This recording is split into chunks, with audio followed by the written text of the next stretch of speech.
Hello, and welcome to our presentation on high-accuracy water asset data collection. My name is Benjamin Griffith, and I'm a GIS project manager at Texian Geospatial. Joining me for this presentation will be Benjamin Rux, who is the GIS crew leader at Rocket Special Utility District. I want to first talk to you a little bit about the issues that these small water companies are facing today. A lot of these water companies are behind in technology and rely on the knowledge of their field crew to locate assets out in the field. The issue with this is that we often find there's only one or two individuals in the whole organization that know the majority of the water system and where most of the assets lie. So we often see that these individuals are getting calls all day long from other members of the organization to help locate assets that were once installed by the organization, but the knowledge hasn't been passed down or hasn't been distributed throughout the organization. Today we'll be talking about Rocket Special Utility District. Rocket is located just south of Dallas-Fort Worth in Waxahachie, Texas, and services about 12,000 customers in its 570 miles of distribution lines. Rocket is a rural part of Texas, but is quickly becoming more and more developed with all the construction along I-35.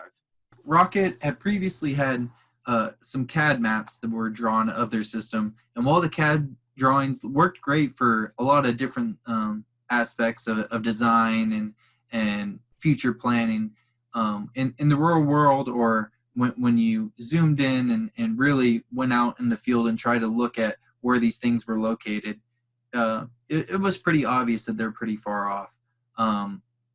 The reason for this is that CAD isn't always tied to a geographic location. They can sometimes be just drawn out in space. So this is to be expected. And like I said, it's great for many different aspects, but as far as knowing where your assets are truly located on the ground, this just doesn't cut it. And so you can actually see in this next slide here, the orange and green lines, those are the CAD lines that were brought in. And these squares with the two dots and the circle with the yellow symbol, and that's a valve there.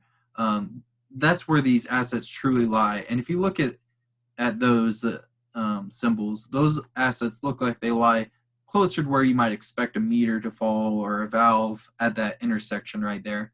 But as for the rest of these assets that are showing up from the CAD data, they look pretty far off. Some of them are on top of roofs or in the middle of houses. We know that's just not how these utilities are laid out. So for this data collection project, we use the EOS GNSS high accuracy receiver, and a crew of 2 were able to collect over 4,000 assets with centimeter accuracy in about 7 months. So this crew used ATVs in most locations to get around. Like I said, this is a more rural part of Texas, and so there's a lot of back roads that are just easier to get around and travel up and down on an ATV.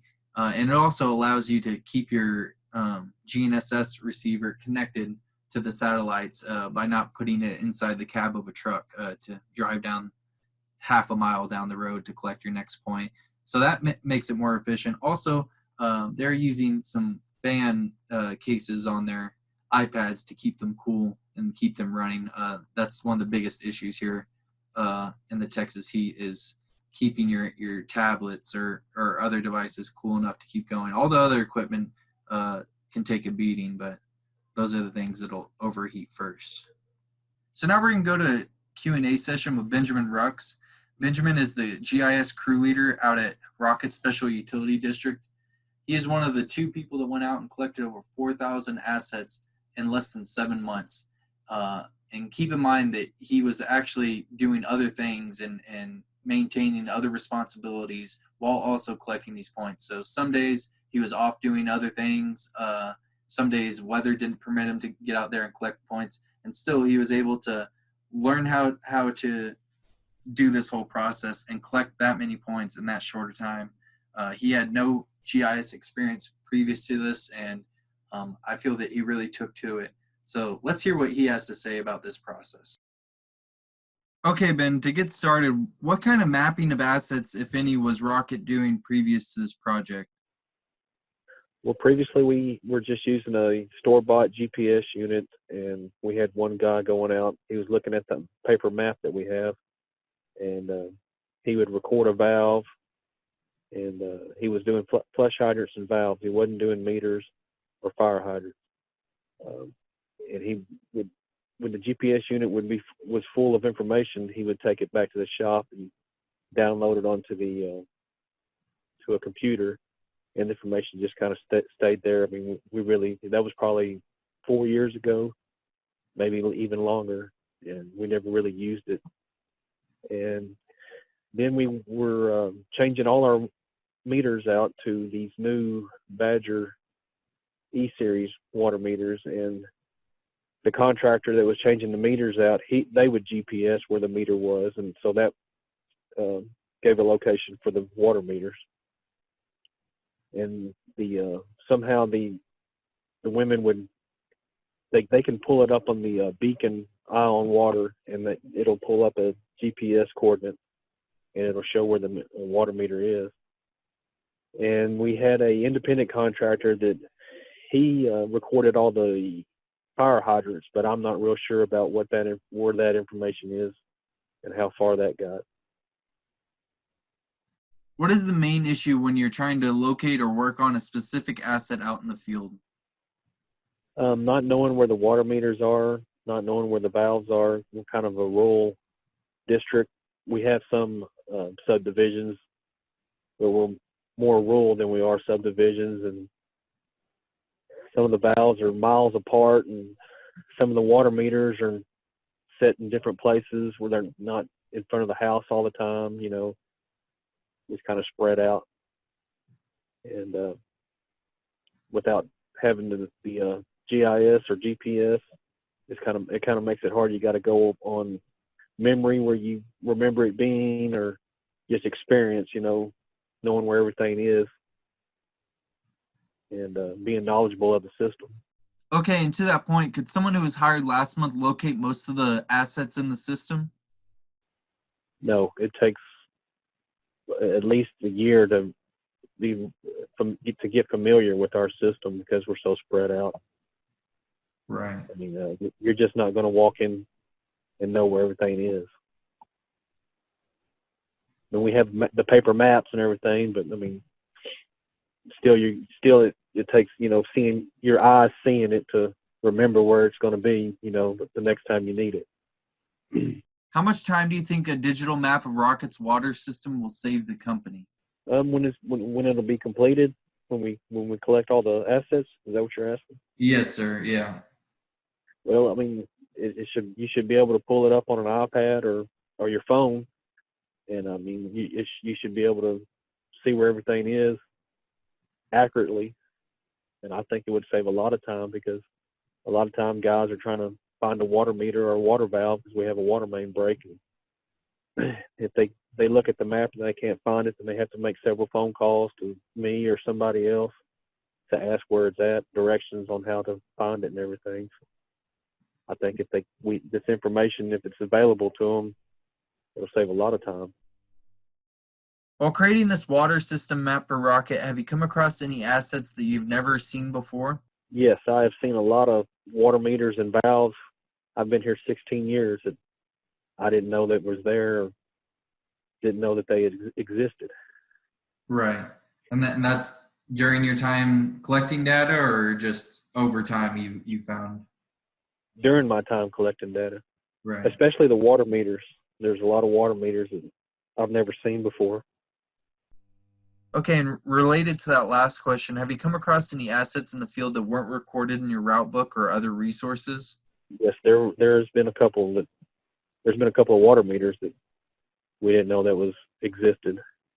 I mean, I'm sure somebody did at some point, but they're no longer employed here, so, or they forgot about it over time or something of that nature. But okay, great. Ben, if you don't mind, could you speak a little bit about your experience using Collector?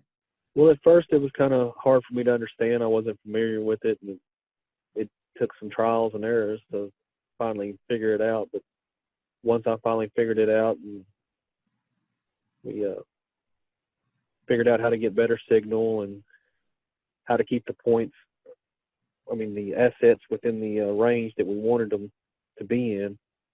It was pretty easy. I got more familiar with the software on how to go back and see what range it was in and everything. And it's just something new to me that I've never done before. It's pretty easy once you understand it all. Right.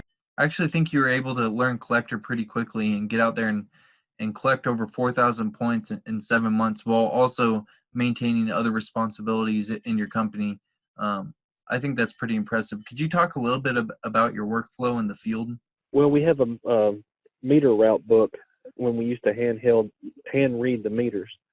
It's kind of like a mail route. You follow it, and it takes you, around all the roads and everything. And that meter route book gives you the meter number and the address and the endpoint number. And we usually work in a team when we're out in the rural areas. We collect valves, hydrants, and flush hydrants and meters with 2 guys. And when we're in a subdivision, we split up because it's a little easier, and there's more valves and fire hydrants in a subdivision than there is on rural route. And we just follow that route book, and we get to the address, we find the meter, we collect the asset, we put the meter number in and the address in the street. And that's basically what we do. We ride on ATVs most of the time when the weather permits us to. It's a little easier getting in and out. You're just kind of out of the way from vehicles. You can park on the side of the road more. And it also keeps the unit where you're not in the truck where it doesn't lose signal. Because sometimes we're pretty far out in the country, and cell phone service isn't that great. And we kind of lose signal a lot. And every asset we collect, we paint a dot. Well, for meters, we'll paint a blue dot on the meter box. That way we know we've been there in case we come back to it, so we don't collect it twice. And on fire hydrants and valves, we do the same thing. Right. And flush hydrants. And we kind of look back at the map to be sure we get all the valves and the hydrants. But basically, the meters, if it's going to be in that route book, and sometimes it's not, we'll come across something that's not in the route book. It'll be an empty box, so it won't have a meter in it. But we still collect it and try to get the best address we can for it. And okay, yeah, I think that was like a pressure plane. Like we usually try to stay in that pressure plane, and that way we can stay more organized and be sure that we get everything, be sure we collect everything. I think that was great to hear directly from Benjamin Rux on how this experience has been for someone who is new to GIS and had never done it before. So the great thing about digital water maps is it allows your entire organization to stay on the same page as far as what assets are currently located in your water system. So whether you're a new field crew hire or you're a office worker working on a desktop computer, you'll be able to access the same information and see where all these assets are located within the water system. And this enables your organization to be more efficient on locating these assets. And on top of that, it allows you to free up your water system experts to be doing those other tasks that they would normally be doing instead of answering calls to help people within your organization locate these assets. Because like I've mentioned, these water systems have put in these assets at one point, and we should know where all of their assets lie within their system. If we don't, then we're wasting time looking for things that we once knew where they were located. So for this project, we decided to deploy an Esri solution. These solutions are a great way to quickly deploy multiple maps with pre-configured layers to your ArcGIS online organization. So these solutions can be accessed through ArcGIS Pro, and you can deploy these solutions directly to your ArcGIS online account. And basically, these are pre-packaged layers and maps that can pretty quickly be uploaded, and you'll be able to use them on ArcGIS for Collector with very little configuration. And that means that you can get out in the field and start collecting your assets more quickly and you don't have to spend so much time building out your own custom maps when this nice solution is already available for you. So in this particular case, in Rocket's case, we decided to go with the Water Distribution System Foundation solution because it has a similar schema to the utility network for enterprise, and that's something that Rocket is looking to do further down the road. So for this project, we loaded Collector for ArcGIS onto a couple of iPads and gave them to the field crew to go out in the field and start collecting points directly into the solution that we deployed on the last slide. We used the EOS GNSS receivers to provide us with high accuracy location data for this project. These are 5 constellation receivers that connect to GPS, GLONASS, Galileo, Beidou, and QZSS. And what that means to you is it has a really strong signal, and it's talking to about 35 satellites now in this latest update. So it's able to maintain a strong signal even underneath the canopy of a tree. We see great results with those as well. So these receivers Bluetooth to your device, and they actually come with an app that you install on your device that feeds the location data into Collector. So in this case, we used an RTK Aero Gold. This receiver has a horizontal accuracy of 1 to 3 centimeters and a vertical accuracy of 2 to 6 centimeters. And that is, of course, with RTK. And for this project, we actually have an Aero Gold RTK base station set up at the Rocket headquarters. So that provides us with survey grade accuracy throughout their service area. So it makes it really easy to collect data for many years to come. These RTK base stations provide correction data to rovers out in the field. One RTK base station has a radius of about 30 miles, and within that 30-mile radius, you'll be able to collect centimeter accurate points. Once you get out beyond that 30 miles, you start to lose some accuracy. But we've been able to connect to some base stations up to 180 miles away, which is pretty impressive. You're able to connect an unlimited amount of units to one base station. So you can have many different field crews working off the same base station. So here's just a simple diagram on how RTK base stations work. On the right of the diagram, you see a rover out in the field with a cellular enabled device, whether that's a tablet or a phone. And on the left of the screen, you see a base station. So the satellites up above are beaming signals down to the rover, and at the same time sending signals to the base station. And the base station takes the RTK corrections and sends them through the internet to your cellular enabled device. So that's why you need an internet connection out in the field. With these RTK corrections, your rover is then able to get down to 1 to 3 centimeter accuracy and get that high accuracy data that you're looking for. So I mentioned for this project that Rocket purchased their own base station. That just makes sense for companies that are looking to collect data for years to come. But for shorter term projects, there's also RTK correction subscription services. And so these are companies that have many different base stations across the US, and you pay for access to the closest base station to you. These are usually state by state, but that is another option for RTK corrections. Thank you for attending this session on high accuracy water asset data collection.